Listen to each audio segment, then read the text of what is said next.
Halo semua, selamat datang di pertemuan kita kali ini. Kali ini kita akan membahas tentang materi penyusunan latar belakang masalah. Sebelum masuk pembahasan, kami akan memperkenalkan diri masing-masing. Dimulai dari Windy.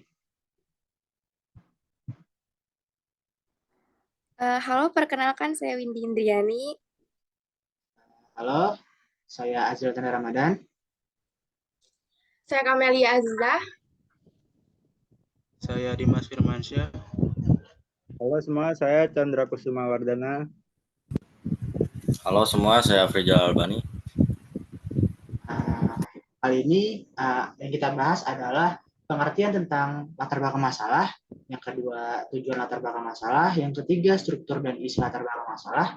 Lalu kita akan membahas ciri-ciri latar belakang masalah dan bagaimana cara membuat latar belakang masalah. Langsung aja kita masuk ke pembahasan yang pertama tentang pengertian latar belakang masalah. Secara umum, pengertian latar belakang masalah ini adalah bagian yang menjelaskan tentang topik penelitian yang sedang dibahas dan mengapa topik itu dipilih atau digunakan. Ada juga ahli yang berpendapat tentang pengertian tentang latar belakang masalah. Menurut Husain Umar, latar belakang masalah penelitian berisi informasi tentang suatu masalah atau peluang yang dapat dipermasalahkan agar ditindaklanjuti lewat penelitian, termasuk hal-hal yang melatar belakanginya. Jadi menurut beliau, latar belakang masalah berisi informasi tentang hal-hal yang melatar belakangi masalah pada topik yang akan dibahas.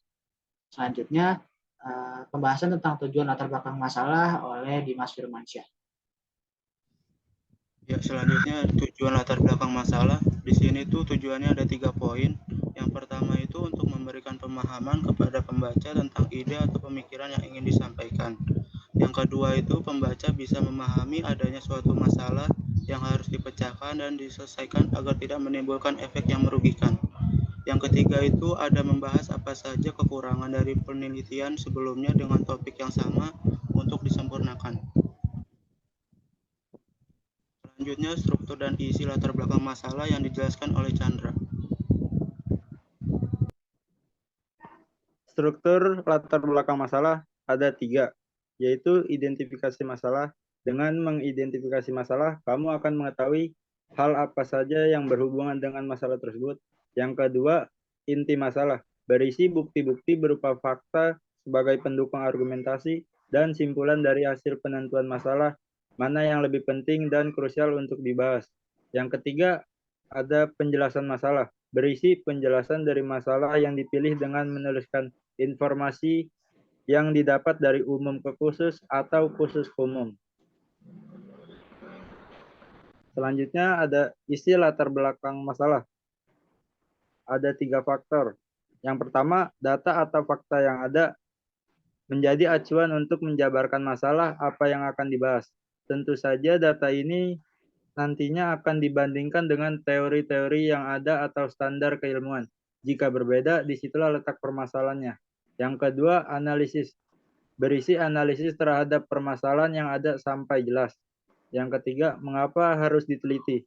Dari analisis tersebut seharusnya bisa menghasilkan sebuah kesimpulan awal mengapa proyek tersebut bisa dan harus diteliti lagi.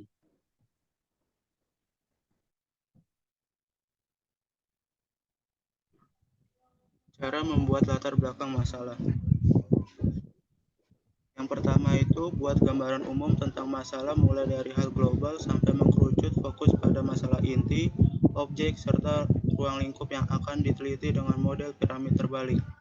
Karena pada bagian awal latar belakang masalah adalah gambaran umum tentang masalah yang akan diangkat. Yang kedua itu di bagian tengah ungkapan fakta, fenomena, data-data, dan pendapat ahli berkenaan dengan pentingnya masalah dan efek negatifnya. Jika tidak segera diatasi dengan didukung juga teori dan penelitian terdahulu.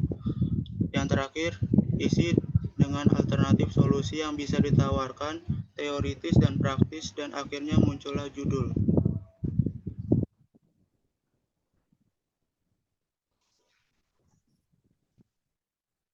Kemudian ada ciri-ciri latar belakang masalah. 1. Permasalahan. Adanya awal mula atau alasan suatu masalah dan di mana lokasi permasalahan tersebut terjadi. Kedua, situasi.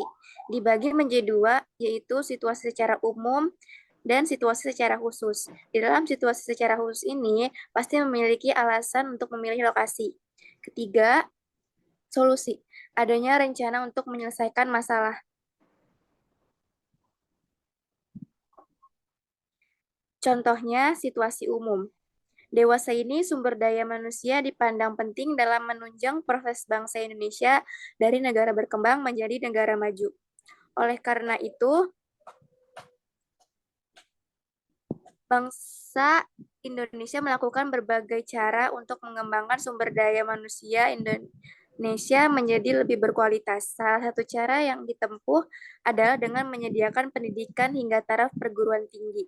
Namun, untuk mencapai sumber daya manusia yang berkualitas, ilmu di bangku perkuliahan saja dirasa kurang mencukupi karena belum membekali siswanya dengan keahlian untuk bekerja di dunia nyata.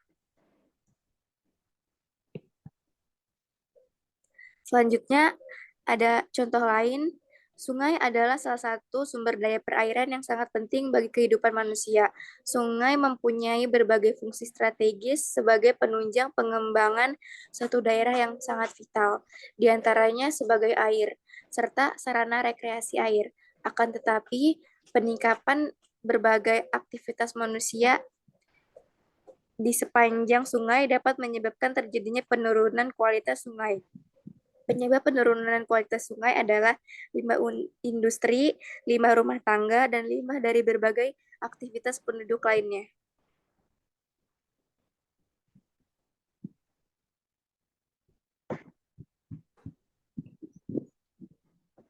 Situasi khusus, yaitu program D3 dibentuk dengan tujuan menghasilkan sumber daya manusia yang siap dan ahli di bidangnya, serta tanggap terhadap perubahan perkembangan ilmu teknologi dan seni, maupun masalah yang dihadapi, khususnya yang berkaitan dengan pelayanan langsung di bidang keahliannya.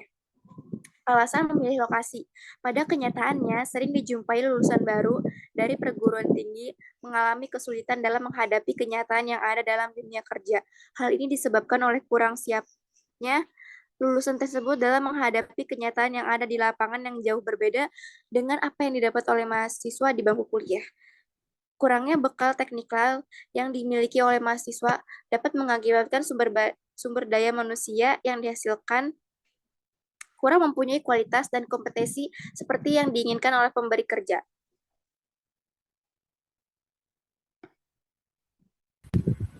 Oke, selanjutnya di sini ada contoh situasi khusus. Kualitas sumber air sungai-sungai utama di Indonesia pada umumnya tercemar sangat berat oleh limbah organik yang berasal dari limbah penduduk, limbah industri, dan limbah lainnya. Tentu ada alasan memilih lokasinya. Berdasarkan hasil penelitian Pusat Penelitian Sumber Daya Alam dan Lingkungan Universitas Padjadjaran 2006 Bandung, ditemukan adanya 4 konsentrasi logam berat yang terdapat di dalam ikan yang diambil dari jaring apung milik warga di Waduk Saguling. 4 kandungan logam berat itu adalah timbal Pb6 part per milion ppm, ginseng Zn 2245 ppm krom, Cr 0,5 ppm, dan air raksa atau merkuri Hg 179,13 ppb. Permasalahan dan lokasi permasalahan. Jurusan sastra Inggris khususnya mainstream pariwisata dalam melaksanakan proses pembelajaran tidak cukup hanya di lingkungan kampus. Oleh karena itu, kegiatan magang mahasiswa KKM diadakan untuk memenuhi kebutuhan akan sumber manusia, berilmu, berkeahlian, dan juga berpengalaman. Dengan adanya kegiatan magang, diharapkan mahasiswa tidak hanya mengantongi ilmu yang didapat di bangku kuliah saja, tetapi juga kemampuan untuk menerapkan ilmu tersebut di lapangan kerja. KKM juga ditunjukkan untuk membentuk tenaga kerja yang kreatif, beretos kerja tinggi, bertanggung jawab, serta dapat bekerja sama dengan rekan sekerjanya. Solusi rencana penyelesaian masalah. Penyelenggaraan KKM bekerja sama dengan banyak institusi mitra terkait yang bersedia menyediakan tempat dan pekerjaan yang bagi para mahasiswa untuk mengaplikasikan ilmunya. Bagi jurusan sastra Inggris, salah satu institusi mitra yang berkenan untuk menampung mahasiswa melaksanakan kegiatan magang adalah CV Explore Solo. Oleh karena itu, mahasiswa Sastra Inggris dapat memilih dan mengajukan diri untuk melaksanakan kegiatan magang di CV Explore Solo.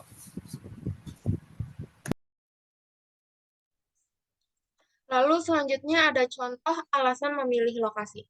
Alasan dipilihnya CV Explore Solo menjadi institusi mitra adalah karena di CV tersebut tersedia pekerjaan yang relevan dengan yang didapatkan di bangku perkuliahan.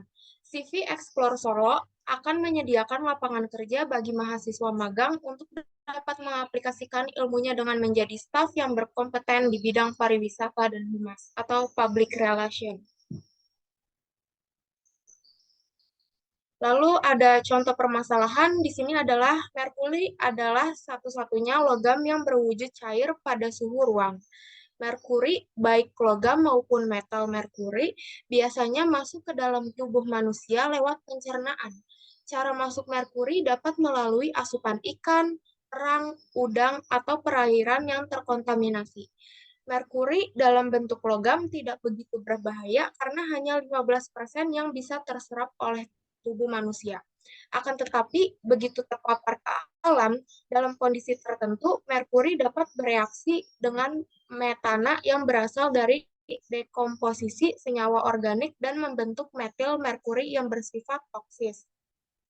Dalam bentuk metal, merkuri sebagian besar akan berakumulasi di otak. Karena penyerapannya besar, dalam waktu singkat merkuri dapat menyebabkan berbagai gangguan.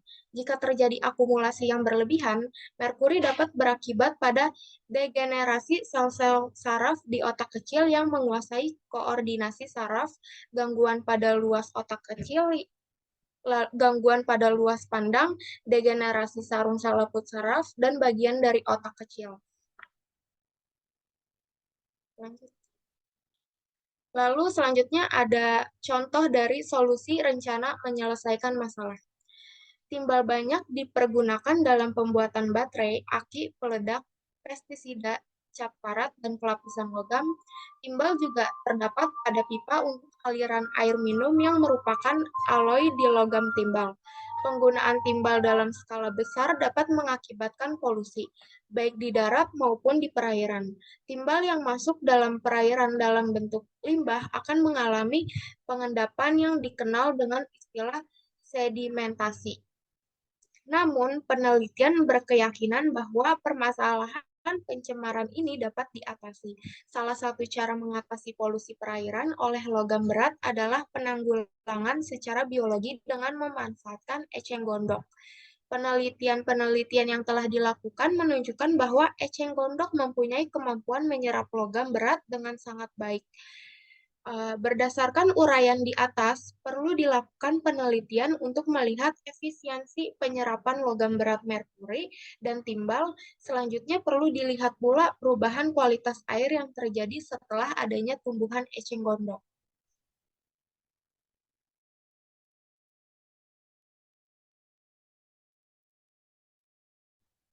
Nah, itu dia tadi pembahasan tentang latar belakang masalah. Jadi di sini kita dapat menyimpulkan latar belakang masalah itu sangat penting karena berisi informasi suatu masalah yang dapat ditindaklanjuti agar dapat memberi pemahaman kepada pembaca untuk mengetahui masalah apa yang akan dibahas dan alasan mengapa masalah tersebut dibahas.